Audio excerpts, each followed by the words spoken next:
జై శ్రీరామ్ అందరికీ. సో, ఈ వీడియో నేను ఎవరి కోసం చేస్తున్నానంటే ఉంటారు కదా కొందరు చాలామంది anti Indians and seculars. So, వాళ్ళ కోసం నేను ఈ వీడియో చేస్తున్నాననమాట.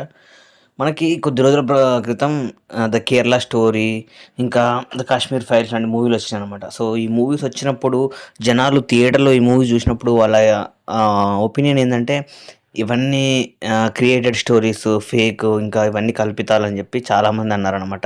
ఇవన్నీ పట్టించుకోవద్దు, అసలు ఈ స్టోరీస్ అనేది రియల్ కాదు, అది కాదు అని. ఓకే, మీరు అన్నట్టు అది ఫేకే కావచ్చు, లేకపోతే కల్పితమే కావచ్చు అని అనుకుందాము. బట్ ఇప్పుడు లైవ్‌లో బంగ్లాదేశ్ హిందువులపై జరుగుతున్న దాడులు, దుర్ఘటనలు, అత్యాచారాలు, హత్యలు మరి వీటిని ఏమంటారు? దీనికి మీ ఆన్సర్ ఏంటి అని నేను అడుగుతున్నాననమాట. ఓకేనా? సో, పాత వీడియోలు, స్టోరీలు అవన్నీ పాతయి అయ్యుండొచ్చు, ఫేక్ అయ్యుండొచ్చు. ఓకే, నేను ఒప్పుకుంటా. మరి ఇప్పుడు మన లైవ్ ఎగ్జాంపుల్ ఉంది గదా! మనకిప్పుడు లైవ్‌లో హిందూస్ పైన బంగ్లాదేశ్‌లో చాలా దారుణాలు జరుగుతున్నాయి. మరి దానికి మీ ఆన్సర్ ఏంటి?